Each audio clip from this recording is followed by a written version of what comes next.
बिस्मिल्लाहिर्रहमानिर्रहीम। अस्सलाम वालेकुम नाज़रीन, आप देख रहे हैं program on the other side. मैं हूं आपके साथ फ़ायज़ा शिराज़ी।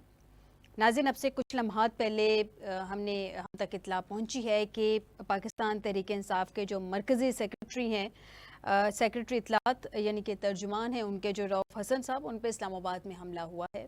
और कुछ इस तरह की अपडेट सामने आई है, जो मुबैना तौर पे एक वीडियो सामने आई है जिसको हमने अभी कुछ लम्हात पहले देखा कि कुछ लोगों ने उन पे हमला किया है। वो एक निजी टीवी को वहाँ पे कुछ इंटरव्यू वगैरह की सूरत हाल थी, वो देख के शायद बाहर निकले तो उन पे अटैक हुआ। इस सब में उनकी सेहतयाबी के लिए भी दुआ गो हैं और इस सारे मामले की मज़ीद डिस्कशन भी करेंगे इस सारे मामलात पे। इससे पहले नाज़रीन, हम देख रहे हैं कि यहीं पे आज उसी निजी टीवी के एक वहाँ पे वर्कर हैं, उनका कहना है कि जनाब ये पहली दफ़ा अटैम्प्ट नहीं हुआ है, ये ऑलरेडी एक पहले भी अटैम्प्ट हो चुका है जिसमें वो सेफ रहे हैं। तो आखिर तहरीके इंसाफ पे ये जो हमले हो रहे हैं, और कुछ इस तरह के इतलात हैं कि ख्वाजा सराओं ने ये हमले किए हैं। नाज़रीन, ख्वाजा सराय से पहले पुलिस की जानिब से भी अपने मामलात क्लियर कर चुके हैं।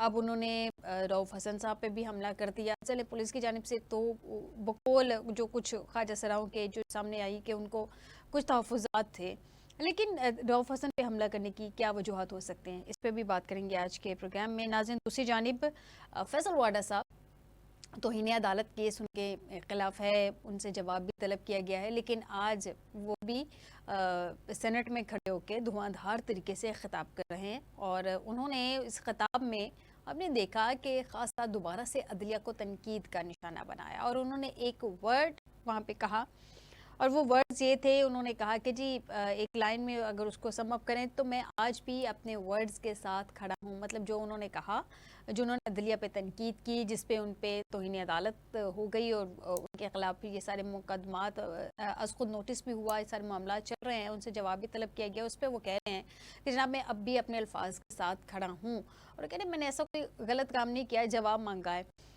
इस पे भी बात करेंगे कि ये जो पगड़ियों को उछालने और पगड़ियों को फुटबॉल बनाने की जो बात की गई है, ये फिर उन्होंने किसके लिए की है, अब एग्जैक्टली उनके कहने का फिर मतलब क्या था, क्योंकि उस प्रेस कॉन्फ्रेंस में तो वो हदफ तो जो है वो हमारी अदलिया को बना रहे थे।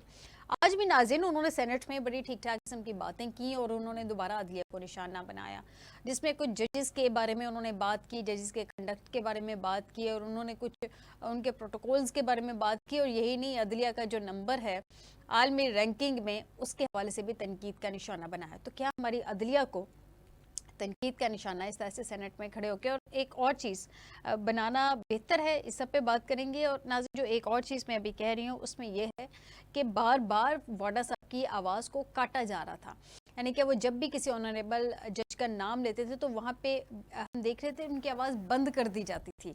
इस सब पे बात करते हैं आज के प्रोग्राम में। प्रोग्राम के पहले हिस्से में और प्रोग्राम के दूसरे हिस्से में बात करेंगे बड़े मियाँ साहब की जो एक तकरीर हफ्ते वाले दिन की। पहले तो बड़े मियाँ साहब जब से इलेक्शंस हुए हैं खुल के सामने नहीं आए, लेकिन अब वो खुल के सामने तो आ गए हैं। और जिस तरह से उन्होंने बात की है, जिस तरह से उन्होंने 93 से लेके बात की ऑनवर्ड 2017 तक, तो फिर बड़े मियाँ साहब को 1990 भी बीच में कंसीडर करना चाहिए था, और 2017 पे उन्होंने स्टॉप क्यों लगाया, उनको आगे भी 2024 तक मामला लेके आने चाहिए थे। इस सब पे बात करते हैं आज के प्रोग्राम में, क्योंकि नाज़रीन, हमारे यहाँ सियासतदानों के साथ जो गलत होता है, उनके खुद की ज़ात के साथ जो गलत होता है, अनफॉर्चुनेटली वो उसी को गलत समझते हैं। उनके टाइम पे जो दूसरों के साथ गलत होता है वो उसको गलत कोई भी सियासतदान हमारा यहाँ पे नहीं समझता। हमें ज्वाइन किया है इस वक्त अब्दुल बासित साहब, एनालिस्ट हैं, सीनियर सहाफ़ी भी हैं। बहुत शुक्रिया बासित साहब हमें ज्वाइन करने के लिए। अस्सलाम वालेकुम बासित साहब। जी वालेकुम अस्सलाम। बासित साहब, खबर रिपोर्ट हो रही है कि रऊफ़ हसन साहब पे हमला किया गया है, और एक सहाफ़ी का क्लेम है कि वो उसके यानी शाहिद हैं, जिस निजी चैनल पे वो गए हुए थे इंटरव्यू देने के लिए आज, कि उन पे पहले भी ऐसा अटैक हो चुका है जिसमें उन्होंने मामले की नज़ाकत को समझते हुए अपने आप को सेव कर लिया, लेकिन आज उन पे अटैक हो गया। आपको क्या लगता है ये अटैक की बेसिक वजूहत फिलवक्त आपकी नज़र में क्या हो सकती हैं? देखिए, बात ये है कि एक तो रऊफ हसन साहब पे जो आज हुआ है, जो इस वक्त आप बता रही हैं, और चैनल पे भी उसको दिखाया जा रहा है, जी जी मतलब तो साफ जाहिर है कि वो पीटीआई के स्पोक्स पर्सन है और तर्जुमान भी हैं। जी तो जाहिर है कुछ तहरीरें उनकी जो अखबार में आ रही हैं, ये जो इंटरव्यू में है, वो तनकीद कर रहे हैं।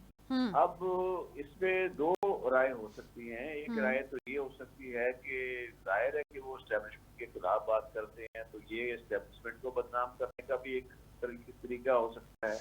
यानी एक ये बयानी भी हो सकता है, ताकि जाहिर है जब ये कुछ हुआ है तो वो लोग जाहिर इल्जाम किसी न किसी पे तो लगाएंगे ऐसे इदारे पर। दूसरा ये भी है कि अगर वो इदारे की तरफ से हुआ है तो वो एक तरह का एक रिमाइंडर है कि फर्ज करो, तो हम फर्ज नहीं कर सकते हैं, यकीन से तो नहीं कह सकते। जी बिल्कुल वो ऐसे एक रिमाइंडर है कि जी हाँ, एक आप ध्यान से अपना जुबान का इस्तेमाल करें। लेकिन आपको याद है, आप कह रहे हैं ना कि एक और वाकया वो समी साहब के साथ भी हुआ था, जो हमारे जर्नलिस्ट थे और समी साहब, वो उनको भी फराजा सराओं ने मारा था, इतना किया था।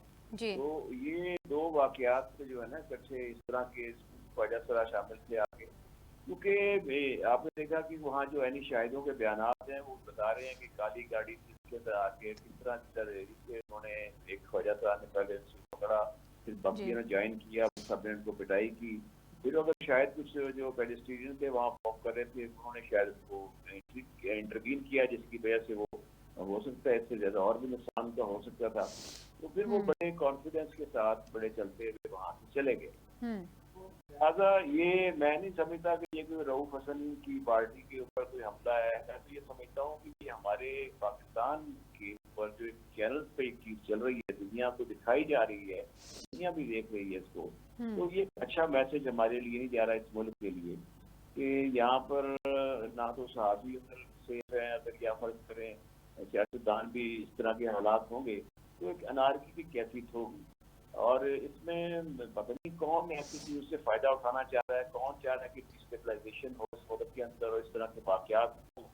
और बाद में उन्होंने पीटीआई वालों ने इसके अंदर वो भी किया, मजम्मत भी की इसकी, उन्होंने सेनेट के अंदर वॉकआउट भी किया और इसकी तहकीकात के लिए उन्होंने कहा कि इसकी तहकीकात, देखिए जहाँ से वो ख्वातीन हैं या ट्रांसजेंडर जो है बनी हुई वो जब दिखते हैं तो जाहिर है इस्लामाबाद कोई आम शहर तो है नहीं, मंडी बहाउद्दीन तो नहीं है ना, बड़ा अच्छा बड़ा शहर है, कैपिटल है हमारा, तो वो वहाँ पर कैमरे तो होंगे जाहिर है।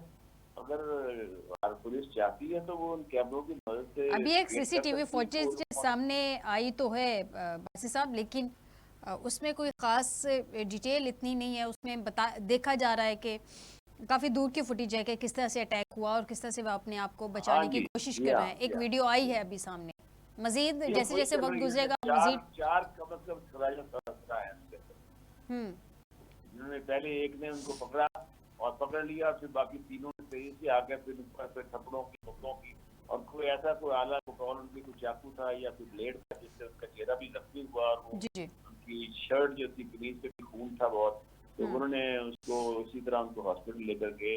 तो ये बात ये है कि ये ऐसी एग्जाम लगता है जैसे कोई जिनको किसी की सजा दी गई है या किस तरह किसका कोई जाती इंतकाम का मामला, ये ऐसी बात तो है नहीं। तो ये इसमें मैं जैसे आपको शुरू में अर्ज किया कि जो चीज़ें आजकल रऊफ हुसैन साहब जिस तरह ओपनली चैनल पे बातें करते हैं, जिस तरह वो पीटीआई के तर्जमान की हैसियत से इजहार करते हैं अपनी राय का, वो आप देखें कि अक्सर लोग बड़ी एहतियात से काम लेते हैं। दूसरे जो एनालिस्ट हैं या दूसरे तर्जमान होते हैं, रऊफ हसन साहब जरा खुल के बात कर रहे हैं, आजकल खुल के बात कर रहे हैं। और ये अब दोनों चीजें हैं, या तो एस्टेब्लिशमेंट को बदनाम करने की कोशिश है या फिर सबक सिखाया गया। लेकिन बासित साहब हम देख रहे हैं कि ख्वाजा सिरा काफी ठीक है, बहुत रिस्पेक्टेबल हैं, हम उनकी रिस्पेक्ट करते हैं, लेकिन यह है कि ख्वाजा सिरा पहले पुलिस के साथ भी इन्होंने अपने मामला सीधे किए हैं, अब ख्वाजा सरा इधर भी आ गए, इधर रऊफ हसन के ऊपर भी अटैक करती है। ये एग्जैक्टली मामला चल क्या रहे हैं मुल्क में, आपको क्या लगता है?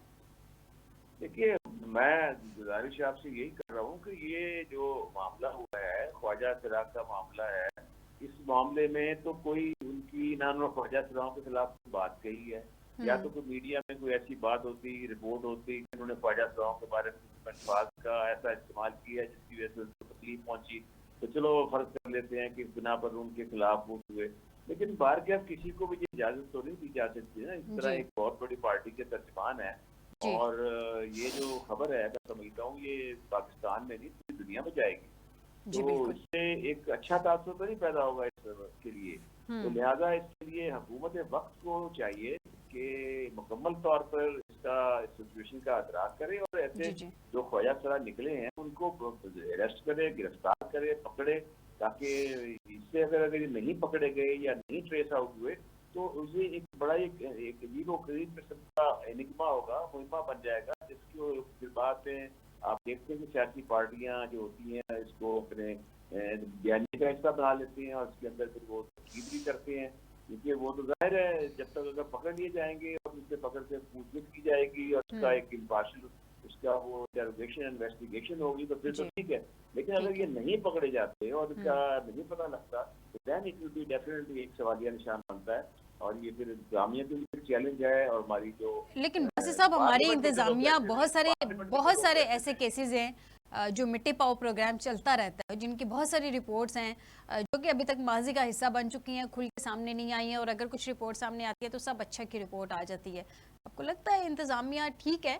हमें ट्रस्ट करना चाहिए अपनी इंतजामिया पे, हमें उनसे रिक्वेस्ट भी करनी चाहिए कि इस मामले की तहकीकात करें ताकि आइंदा किसी आम शहरी पे भी जो है वो इस तरह का बिल्कुल। मामला ना हो।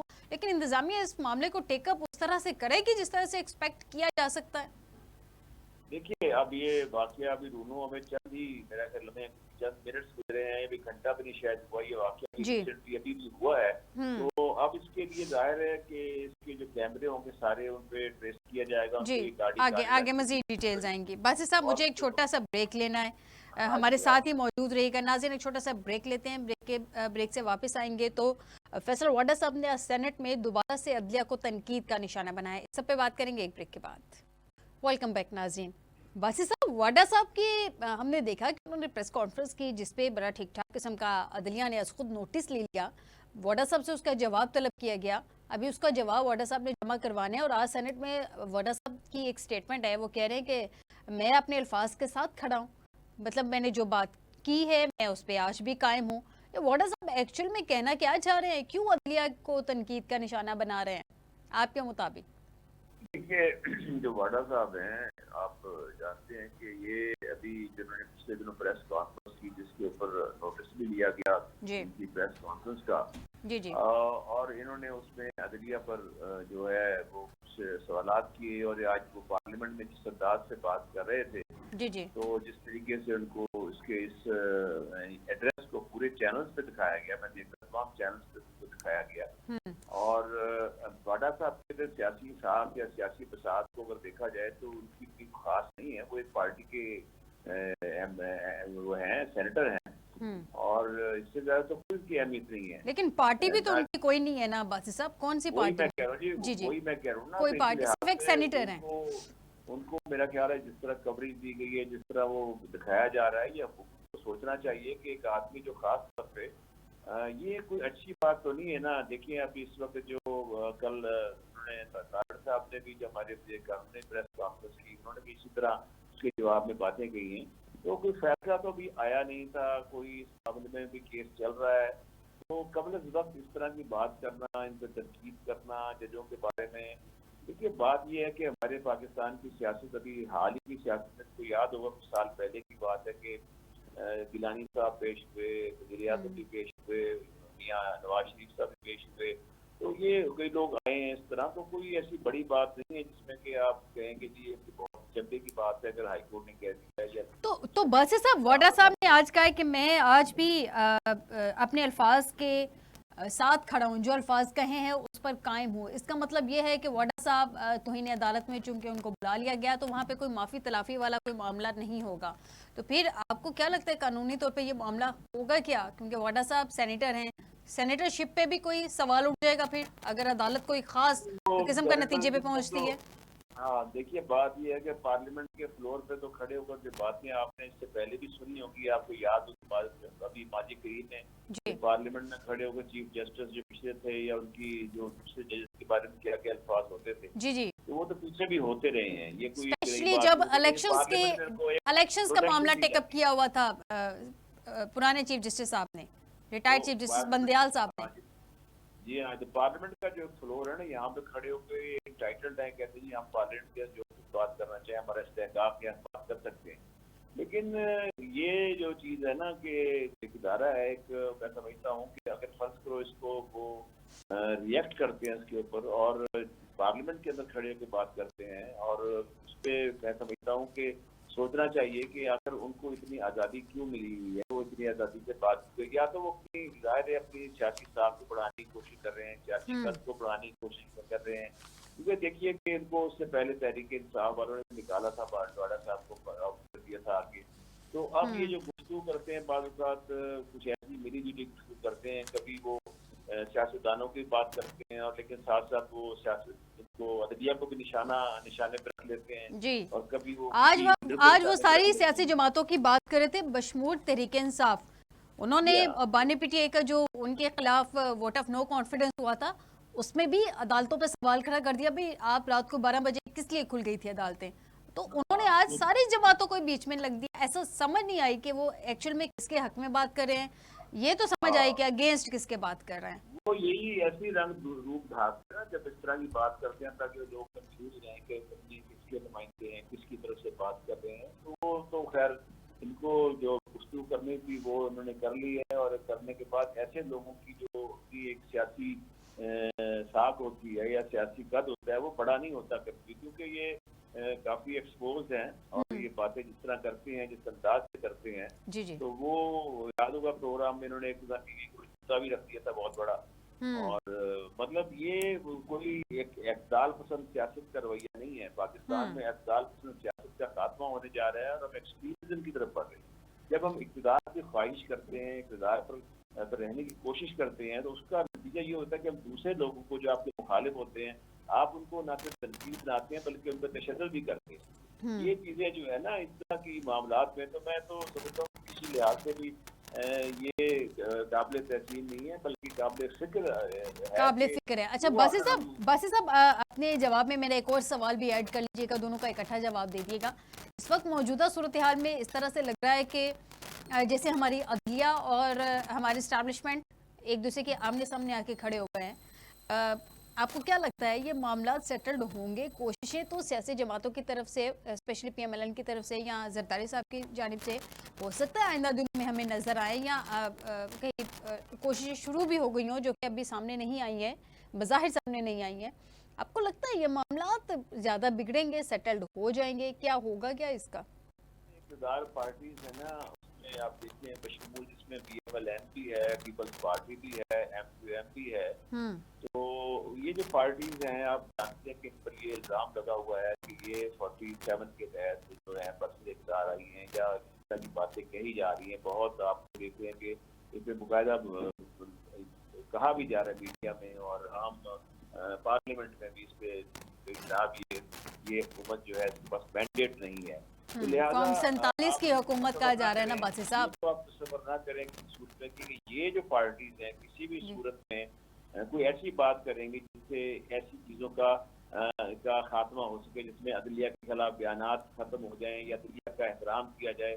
तो ये तो आप सब्र ना करें, क्योंकि जाहिर है कि ये पार्टी जो है समझती है कि अगर वो इस तरह की ओपनली बयान देंगी और वो इसका साइड विद करेंगी तहरीक इंसाफ के साथ या दूसरे पार्टी जो कि इस वक्त इस हुकूमत के खिलाफ है, तो इनका अपना इक़्तिदार खतरे में रहेगा। और इसलिए कि इनकी जो सपोर्ट है जिसके बारे में कहा जाता है कि ये जाहिर है कि एक्सटेंशन है उनकी पीछे जो आपकी ईरान हुकूमत में भी काफी लोग थे ऐसे, तो वो इनसे तो आप लोगों को नहीं कर सकते। तो फिलहाल आप अगर आप कह रही है ना कि इससे खात्मा होगा ये चीजों पे, मेरा नहीं लग रहा, क्योंकि हुकूमत के कुछ लोग तो ऐसी बात तो करते हैं कि यहाँ डायलॉग होना चाहिए जी, अब तो डायलॉग करना चाहते हैं, वो उधर से पीटीआई डायलॉग नहीं करना चाह रही।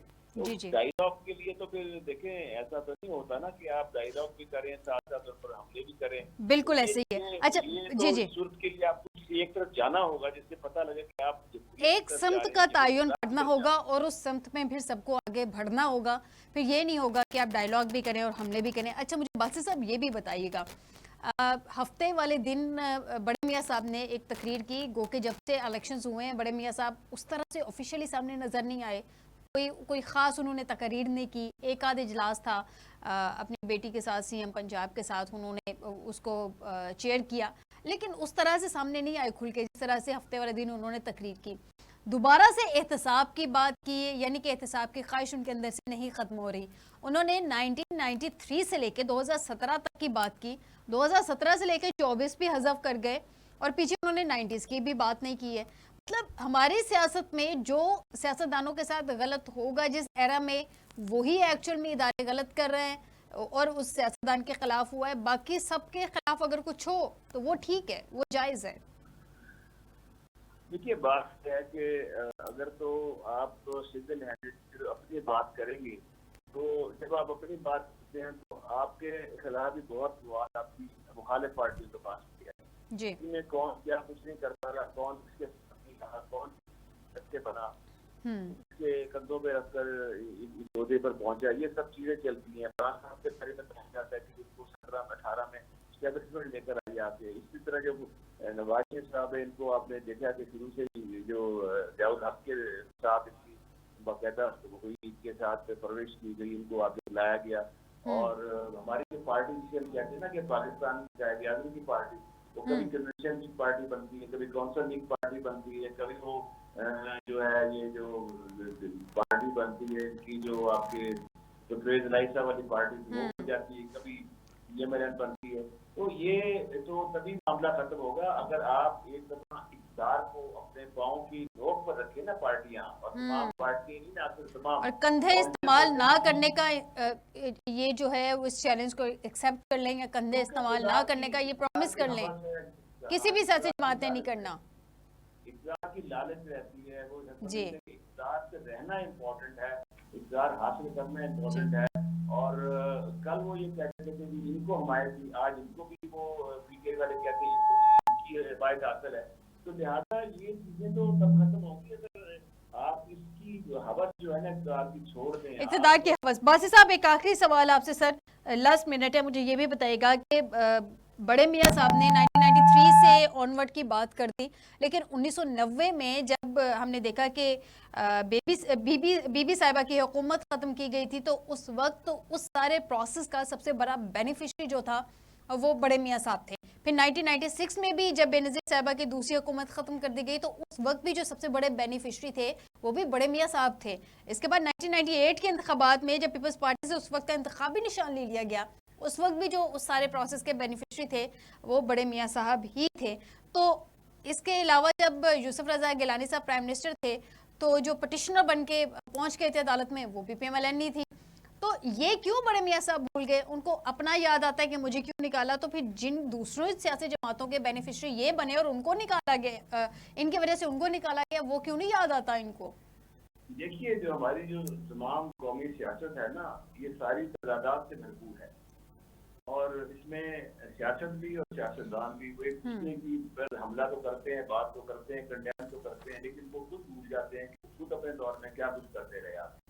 असल में हमारे यहाँ जो है ना सियासत जो है वो जो है ना हमारे यहाँ बहुत से फैक्टर्स हैं सियासत के अंदर। जी जी। उस वक्त तो 90s की दिहाई की सियासत तो बहुत ही बदनाम सियासत थी। मेरा ख्याल है कि किरदार खुशी के लिहाज से इससे बदतरीन दौर नहीं था। लेकिन कोई नहीं कह सकता, क्योंकि ज़ाहिर है जिस तरह वो आए, जिस तरह वो गए, आपने देखा कि कभी उनको हटाया गया, फिर जज ने बहाल कर दिया। तो याद होगा आपको, नसीम शाह साहब ने फौरी तौर पर उसको बहाल कर दिया था। फिर उसके बाद वो जो मामला हुए थे, दोनों तरफ चले गए, वज़ीर आज़म भी गए, चीफ जस्टिस भी गए। एक भरी तारीख है आपकी, और हमारी पार्टीशन से ये तारीख आज तक जिसे कहते हैं, यानी कि अगर इस सारी गुफ्तगू को बासी साहब समअप करें तो हमारे सियासतदानों ने अपनी तारीख से कुछ नहीं सीखा, और ऐसे लग भी नहीं रहा सिवाय बातों के कि आगे कुछ सीखने भी जा रहे हैं। बहुत शुक्रिया अब्दुल बासी साहब, आपने हमें ज्वाइन किया। नाज़रीन, एक छोटा सा ब्रेक लेते हैं, ब्रेक के बाद वापस आएंगे, मज़ीद डिस्कशन करेंगे कि क्या ये एहतसाब करने वाकई PMLN जा रही है, और क्या बड़े मियाँ साहब इस तरह का बयानिया, एहतसाब का बयानिया लेके आ रहे हैं, और जब वो पार्टी के सदर बनेंगे तो एहतसाब के बयानिए के साथ वो उसको कंटिन्यू कर सकेंगे, जबकि छोटा भाई वज़ीर आज़म है और बेटी वज़ीर आला पंजाब है। इस सब पे बात करेंगे एक ब्रेक के बाद। वेलकम बैक नाज़रीन, इस वक्त हमें ज्वाइन किया है काशिफ बशीर खान साहब हैं, सीनियर सहाफ़ी हैं, सीनियर एनालिस्ट हैं, उनके एनालिसिस जानते हैं। बहुत शुक्रिया काशिफ साहब हमें ज्वाइन करने के लिए। काशिफ साहब, सबसे पहले तो इस पे कमेंट कर दीजिए, फिर बड़े मियाँ साहब की तकरीर पे आते हैं कि उन्होंने जो गिले शिकवों के अंबार लगा दिए थे हफ्ते वाले दिन, आखिर एग्जैक्टली उनकी आगे स्ट्रेटेजी क्या होगी। सबसे पहले तो ये बताइए कि ये जो वाडा साहब ने उस दिन भी प्रेस कॉन्फ्रेंस की जिसपे तौहीन अदालत हो गई, आज उन्होंने सेनेट में उस तौहीन अदालत पे सवाल खड़ा कर दिया है कि मैंने ऐसा क्या कहा कि मुझ पर तौहीन लग गई, और उस पर भी उन्होंने बड़ा सवाल खड़ा किया। फिर जजेस के कंडक्ट और कुछ जजेस के पास्ट को लेके उन्होंने बहुत ज्यादा तनकीद का निशाना बनाया है। आपको लग रहा है वाडा साहब को क्या जरूरत पड़ी है जजेस के अगेंस्ट इस तरह के स्टेटमेंट्स देने की? देखिए, बात यह है कि इस किस्म के जो लोग हैं जिनका मैं समझता हूँ का कोई सियासी बाप नहीं है, इनको तो ये भी नहीं पता कि ये कौन सी पॉलिटिकल पार्टी ने इनको सेनेटर बनाया। हम तो ये भी पूछ रहे हैं कि किस तरीके से ये मोहसिन नकवी वगैरह जो है ये किस तरीके से सेनेट में है, क्योंकि इनकी कोई पॉलिटिकल पार्टी नहीं है। काशिफ साहब, इनका तो वो बताते हैं कि एमकेएम ने और पीपल्स पार्टी ने मिलकर मुझे सपोर्ट किया था। बस वो बताने की बात है ना, आप भी समझ जाए कि ये क्या चीजें हैं, कहाँ से हैं। ठीक है, इनकी कोई पॉलिटिकल ग्राउंड तो है नहीं है। जी जी। अच्छा, अब ये जो ऊट फूट बका जा रहा है अदलिया के खिलाफ, और मैं समझता हूँ कि पार्लियामेंट तो पाकिस्तान में पहले ही बेतौकीर हो चुकी है। जिस पार्लियामेंट पे धांधली के ऐसे इल्जामात हो, नाकाबिले तरदीद इल्जामात हो उनके ऊपर, और इस्लामाबाद की 3 सीटों पर जीतने वाले जो है वो हाई कोर्ट के ट्रिब्यूनल के सामने पेश ना हो, इलेक्शन कमीशन पेश ना हो, फॉर्म 45 ना पेश किया जाए, तो आप समझ सकती हैं कि ये पार्लियामेंट मांगे तांगे की जिस तरह धांधली से बनाई गई है।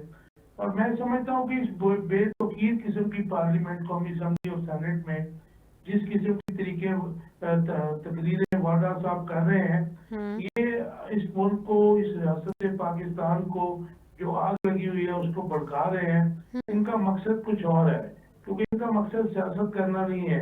अदलिया की बेतौकीरी करने वाली कौमें मिट जाया करती हैं। मैं बार बार कहता हूँ, रियासतें जो है वो खत्म हो जाया करती हैं, लेकिन ये जिस रास्ते में चले, हम अगर माजी में देखें तो पाकिस्तान का सबसे मकबूल लीडर अगर एक जलसे में कहता है कि जी हम एक खातून सेशन जज का नाम लेकर कि जी मैं तुम्हें देखूंगा या तुम्हारे पे मुकदमा करवाऊंगा या तुम्हारे खिलाफ कार्रवाई करूंगा, तो उसको तो जनाब तौहीन अदालत हाई कोर्ट तक में घसीटा जाता है, उसके ऊपर मुकदमा किया जाता है, बार बार बुलाया जाता है और उससे माफी मंगवाई जाती है एक सेशन जज से।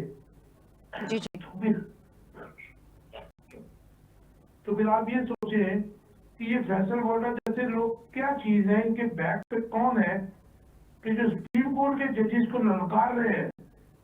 तूफान ने बदतमीजी खड़ा किया हुआ और सेनेट में जाकर कभी प्रेस कॉन्फ्रेंस में, कभी मखसूस एंकर्स के प्रोग्राम में जाकर, तो मैं समझता हूँ कि बड़े डिसाइसिव मोमेंट्स हैं। इस वक्त जुडिशरी जो है अपनी प्राइड को रिगेन करने जा रही है और अपना जो है उसकी सर्वाइवल की जंग है। इस जैसों को अगर कंटेम्प्ट में सजा इबरतनाक ना दी गई तो फिर रियासत जो है बड़ी बुरी शक्ल पेश करेगी और रियासत की तबाह शक्ल नजर आएगी। फिर यहाँ पे अनार्की होगी, रूल ऑफ लॉ नहीं हो सकता। ठीक, काशिफ साहब ये भी बताइएगा कि आज रऊफ हसन साहब पे अभी कुछ देर पहले हमला हुआ है, कुछ इस तरह की बातें भी रिपोर्ट की जा रही हैं कि पहली दफ़ा ये हमला नहीं हुआ, इससे पहले भी एक दफ़ा अटैम्प्ट करने की कोशिश की गई है, उन पे हमला करने की कोशिश की गई है, एक अटैम्प्ट हुई है, लेकिन उसमें वो सेफ रहे हैं। आज भी हम उनके लिए दुआ गो हैं कि वो बखैरफियत हों। लेकिन ये ख्वाजा सराहों की जानिब से पहले पुलिस इनका हदफ थी, उन पे टारगेट किया गया, अब रऊफ हसन साहब को, आपको लगता है रऊफ हसन साहब ने कोई ऐसी बात की होगी जो इनको डायरेक्टली या इनडायरेक्टली किसी तरह से इनको हिट की होगी? क्या मामला एक्चुअल में आपको क्या लगता है क्या होंगे? ये देखिए, दोनों इस्लामाबाद में भी कल का वाकया भी आप ऐड कर लीजिए इसमें कि जो फलस्तीन के हक में सिटिंग किया हुआ था जमात इस्लामी में, उसमें भी 120 की रफ्तार से गाड़ी चढ़ाई गई जिसमें 2 लोगों की शहादत हुई और साबक सेनेटर या सेनेटर मुश्ताक जो है वो बाल बाल बचे। तो ये इस्लामाबाद है जो दारुल की हुकूमत है बड़ी, और ये वही डीआईजी लाहौर है जिसने जुल्म के पार्ट चुराए थे लाहौर में। अब वो आईजी बन गया है जो बड़ा इनका पेट है रिजवी जो है। तो मैं समझता हूँ कि ये रियासत के अंदर जो रियासत बनी हुई है इसको मतलब बात रहना होगा ऐसे लोगों के साथ जुल्म सितम करने से, क्योंकि पीटीआई के खिलाफ जितना भी तशद्दुद आप कर रहे हैं, पीटीआई के खिलाफ जितना भी रियासती जबर कर रहे हैं, उसके बाद उसकी जो अवामी मकबूलियत है वो दिन ब दिन और बढ़ती जा रही है। और ये जो फेक कमेंट्स हैं, इनका मैं समझता हूँ कि चलना नामुमकिन है। आप इस जुल्म के निज़ाम को थोड़ा खींच तो सकते हैं, चला नहीं सकते हैं। तो बहुत अफसोसनाक है कि रऊफ हसन साहब के ऊपर जो अटैक हुआ और ख्वाजा सराओं को बदनाम करने के लिए आप ये सब समझ सकते हैं कि इनके पीछे कौन है, उनको ख्वाजा सराओं को उनसे क्या लेना था। ठीक है, अच्छा मुझे ये भी बताइएगा काशिफ साहब, ये जो टेरियन वाइट केस में इमरान खान माजिद के साथ बानी पिटाई की नाअहली की दरख्वास्त खारिज हो गई है, ये दोबारा केस को हाईलाइट क्यों किया गया? पहले इतनी लंबी तादाद में केसेस हैं उनके ऊपर, ये एक नया केस था जिसको दोबारा से उभार दिया गया। फायदा इस मुल्क में तमाशा लगा हुआ है। देखें आपने देखा कि तोशाखाना केस फारिग हो गया, नैब फिर आ गया जिस पे डेट दे दी गई। उन्होंने कहा कि जी अब जून की डेट है। कल नैब फिर गया है कोर्ट में कि जी इसको अर्ली इसकी हियरिंग की जाए। उसके बाद जो है आपने साइफर केस देखा, उसकी दजियां हो रही हैं, वो किसी दिन भी फारिग हो जाएगा।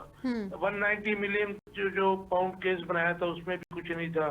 मेन केसेस जिनके 3-4 यही थे ना जी, तो उसमें भी जमानत हो गई है। 190 मिलियन में तो जमानत हो गई। साइफर में भी बेल आउट होने जा रहे हैं। तो ये इमरान खान के ऊपर एक और प्रेशर डालने की कोशिश की जा रही है। लेकिन मैं समझता हूँ कि मुजीबुर रहमान के बाद पाकिस्तान का पहला वो एक लीडर है कि जो अपने मौक़िफ़ पर अड़ा हुआ है। सिविलियन सुपरमेसी की अगर वो बात कर रहा है, अगर उसके दिल में सच मतलब ये बात सच्ची है कि सिविलियन सुपरमेसी की बात कर रहा है। और अवाम की देखें, सबसे बड़ी बात यह है कि आप दुनिया के किसी भी निज़ाम में देख लें कि कोई भी लीडर जिसके पीछे अवाम खड़ी हो, उसको हराना नामुमकिन होता है। तो मैं समझता हूँ कि अब गैर जो रियासती अनासर हैं, जो गैर हुकूमती अनासर हैं, उनको बाज आ जाना चाहिए। अवाम की हुकूमत अवाम को दे देनी चाहिए, अवाम का मैंडेट उनको वापस कर देना चाहिए। और आपकी इंटरफेरेंस को आप कोई बर्दाश्त नहीं कर रहा। ठीक हो गया। मुझे काशिफ साहब ये भी बताइएगा, इस पे भी मैं आपका कमेंट चाहूंगी। बड़े मियाँ साहब जो हैं उन्होंने अपना जो उनका वक्त था उसको उन्होंने हाईलाइट किया। उन्होंने 1993 से लेकर 2017 तक 2017 तक उन्होंने मामलात को कहा कि जनाब इस तरह से मुझे बाहर निकाला गया। लेकिन उन्होंने उन वाकयात का जिक्र नहीं किया कि जिन वाकयात में वो डायरेक्टली खुद बेनिफिशरी थे। PMLN बेनिफिशरी थी, बड़े मियाँ साहब, मियाँ नवाज शरीफ साहब बेनिफिशरी थे और दूसरों की हुकूमतें गिराई गई थी। तो फिर अपने जब दुखों का मुदावा हम चाहते हैं तो फिर उसके साथ फिर जीरो से शुरू होना चाहिए ना, ताकि जिसको हमारी वजह से दूसरों को भी दुख पहुंचे हैं वो भी खत्म हो सकें, सबका फिर मुदावा हो, ताकि फिर कंधे कोई भी ना इस्तेमाल करे।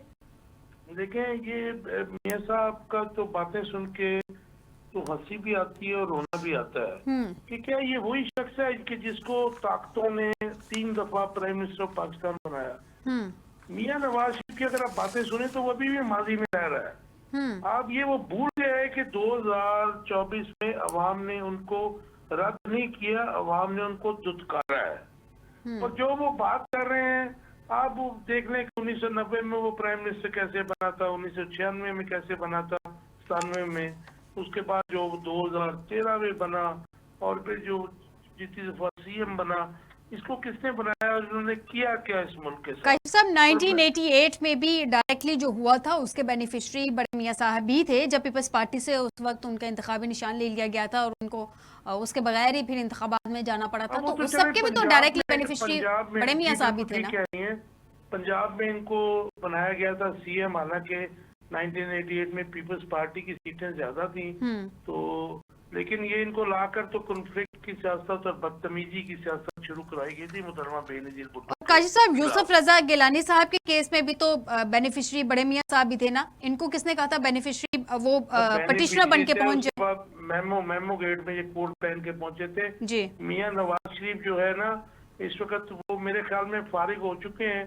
और ये जो पेंतरा बदला है, हमेशा से बदलते हैं, बैड कॉप गुड कॉप का, इनका कोई बयानिया आवाम सुनने के लिए तैयार नहीं है। ठीक, काशिफ साहब, तमाम सियासी जमातों को इस वक्त चाहिए कि वो मुकम्मल सच बोलें, जीरो से स्टार्ट लें, उनकी वजह से दूसरों को जो मसाइल हुए हैं उसको भी एडमिट करें और जो उनके साथ गलत हुआ उसको भी करें, ताकि ये सारे मामलात आगे चल सके, ग्रैंड डायलॉग हो सके। और ठीक है, सारे सियासतदान मिल बैठ जाए, ना कंधे इस्तेमाल करें, फिर पहले कंधे इस्तेमाल कर लेते हैं।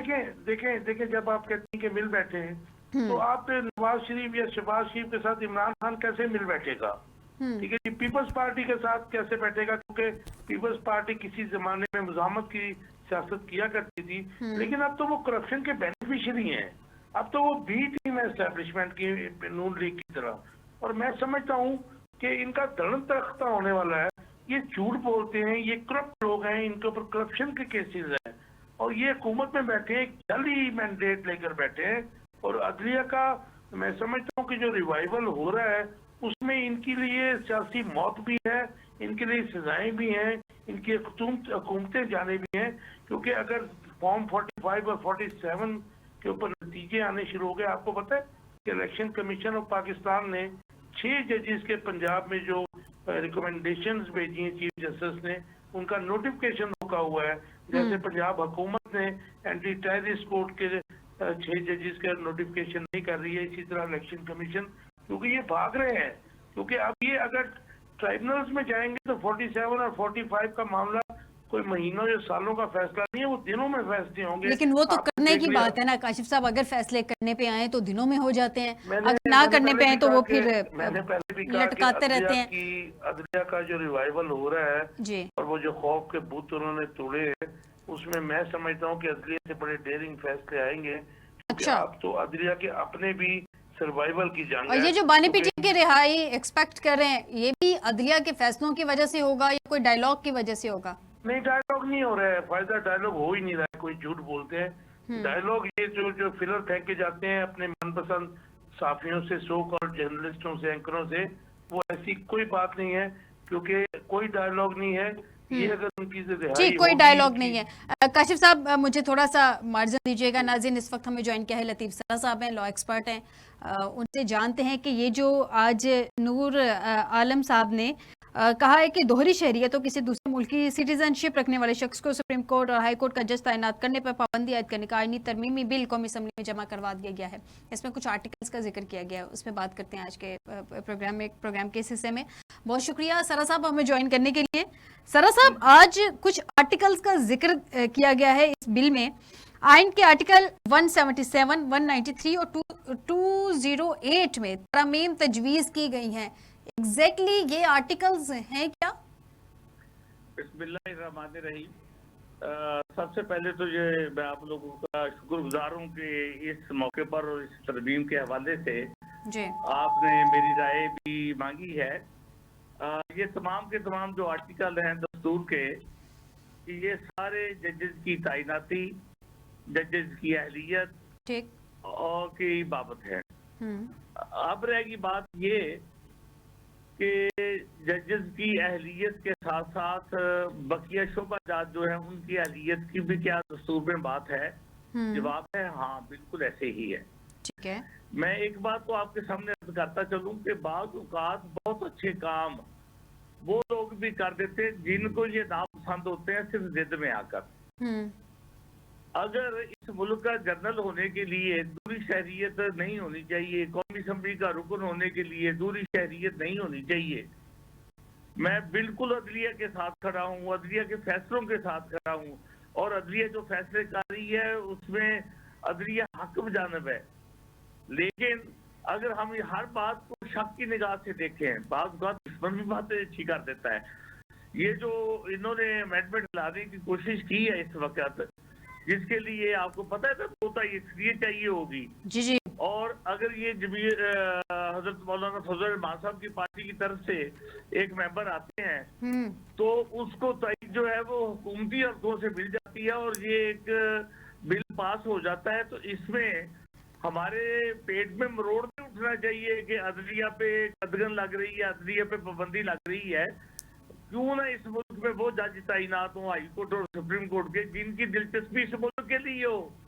लेकिन सरा साहब, मौजूदा सूरत हाल को देखते हुए ऐसा लग रहा है कि जैसे जस्टिस बाबर सत्तार के दोहरी शहरियत के मामला थे, माजी में भी कुछ मामला ऐसे रहे हैं जिनको मिट्टी पाओ प्रोग्राम हो गया, वो आगे चीज़ें नहीं चल सकी हैं, उनकी डिटेल सामने नहीं आई है। लेकिन ऐसा लग रहा है कि जैसे ये जो तरमीम का कहा जा रहा है ये पर्सन स्पेसिफिक है, जैसे जस्टिस बाबर सत्तार की दोहरी शरीयत है, वाडा साहब इस पे खासी तनकीद कर चुके हैं। अब इस पे ऐसा लग रहा है कि जैसे उन्हीं को तनकीद का निशाना बनाया जा रहा है। ये जो वाडा साहब है ना जी, ये जिस चैनल से बोलते हैं उनका लबरेजा हमारे सामने है और वो तौहीन अदालत के जुमरे में बातें आती हैं। ये कंटेम्प्चुअस लैंग्वेज बोलता है और मुंह को बगाड़ के जिस तरह से वो बोलता है, जिसकी वो नुमाइंदगी करता है, ये हमारे इल्म में है। ठीक, सरा साहब मुझे एग्जैक्टली ये जरा वक्त की किल्लत है, जरा ये समझाइएगा, क्या हमारे आइन में ऐसा कुछ मौजूद है कि अगर किसी जज के पास दोहरी शहरियत हो तो वो मतलब किसी इंसान के पास दोहरी शहरियत हो तो वो जज नहीं बन सकते? मैं इसी तरफ आपकी तरफ आना चाहता था, मैं आपसे ज्यादा वक्त नहीं लेना चाहता, मैं चंद जुमलों में बात को क्लियर कर देता हूँ। मेरी बात को उस शख्स के साथ अटैच न कीजिएगा, मेरा मौक़िफ़ अपना है, वाडा का वाडा है, ठीक है जी। बात असल में ये है कि ये जो अभी बिल पास होने जा रहा है, क्या इसमें ये बात शामिल की गई है किसी जगह पर कि जो ये तरमीम होगी उन जजेस के ऊपर भी इसका नफाज होगा जो ऑलरेडी तैनात हो चुके हैं? रेट्रोस्पेक्टिवली आप बात कर रहे हैं ना कि रेट्रोस्पेक्टिव होगा कि नहीं? हाँ जी, ठीक, हाँ जी। तो मैं जरा इस वजह से उस लैंग्वेज में बात करता हूँ जिस तरह से आपका सामीन और जो आपके आसान अल्फाज, आसान अल्फाज। ठीक, मैं कहता हूँ कि ये दस्तूर में जो तरमीम हो रही है, क्या इसका इतलाक उस बात पे हो रहा है कि जो ऑलरेडी जजेस हैं उन पे भी इसको किया जाए? ये तो तरमीम ही इस वक्त जो बातियों नजर में है वो ये है कि आइंदा से जो जज तैनात किए जाएंगे उनमें ये खूबी होनी चाहिए। तो इसमें बुरी बात कौन सी है? यानी कि आप कह रहे हैं कि इसमें बुरी बात नहीं है, आपका मौक़िफ़ आ गया। सरा साहब, मैं काशिफ साहब से भी उनका लास्ट कमेंट जान लूं। काशिफ साहब, एन इस मौके पे जब जजेस को तनकीद का निशाना बनाया जा रहा है, हमारी अदलिया को तनकीद का निशाना बनाया जा रहा है, जस्टिस बाबर सत्तार की दोहरी शहरियत को लेके काफ़ी ज़्यादा सवालात उठ रहे हैं, स्पेशली कुछ ऐसे लोगों की जाने से जो कि हुकूमत के साथ हैं, हुकूमत का हिस्सा तो नहीं है लेकिन मौजूदा सेटअप का हिस्सा ज़रूर है, उनकी जानिब से हरफ तनकीद बनाया जा रहा है। उस मौके पे इस तरह से JUIFA की जानिब से नूर आलम खान साहब की जानिब से इसमें कहा जाना कि ये बिल पेश करना कि जनाब इसमें तरमीम की जाए, आपको एग्जैक्टली क्या लगता है, पर्सन स्पेसिफिक है या अदलिया की बेहतरी के लिए ठीक है एक अच्छा कदम है? इसमें देखिए ना, कानून साजी में भी इसरार साहब ने बड़ी अच्छी बात की है कि देखिए कानून साजी में टाइमिंग मैटर करती है, और आपने भी देखा पर्सन स्पेसिफिक जो है इस किस्म के लॉज जो है, और ये भी चीज भी काउंट करेगी, लेकिन 2/3 मेजोरिटी की कॉन्स्टिट्यूशनल अमेंडमेंट के लिए 2/3 मेजोरिटी चाहिए जो इनके पास नहीं है। और आई डोंट थिंक कि अगर इनको कोई जरूरत पड़ी तो इनको फजल रहमान साहब के वोट मिलेंगे इस अमेंडमेंट के लिए, मशकूक के लिए। और ये अमेंडमेंट अगर आप कर भी देते हैं तो आपको आज याद आ रही है जब लॉ में है नहीं है। और उनको सर नूर आलम साहब ने ये रिक्वेस्ट की है तो क्या JUIFA के वोट साथ नहीं होंगे? बिल्कुल नहीं होंगे, क्योंकि नूर आलम किसका बंदा है और उसको 1 लाख वोट जाली देके किसने जिताया ये सब हमको मालूम है। ये तो इलेक्शन हारे हुए लोग हैं, ये आइन का, पार्लियामेंट का और कानून का हुलिया बिगाड़ने वाले लोग बैठे हैं पार्लियामेंट में। यानी कि आप कह रहे हैं कि अगर ये मामला आगे अमेंडमेंट की तरफ वाकई में जाते हैं तो फिर इसमें JUIFA के वोट नहीं होंगे। बहुत शुक्रिया जी काशिफ साहब, वक्त खत्म हो गया। माजरत के साथ आपका पॉइंट, लास्ट पॉइंट भी मैंने जो है वो अपने प्रोग्राम में ऐड कर लिया। बहुत शुक्रिया काशिफ साहब आपका भी, और लतीफ़ सरा साहब आपका भी हमें ज्वाइन करने के लिए। नाज़रीन, आज के प्रोग्राम से दीजिएगा इजाज़त, बशर्ते ज़िंदगी आपसे दोबारा मुलाकात होगी। अपना ख्याल रखिएगा, अल्लाह हाफिज़।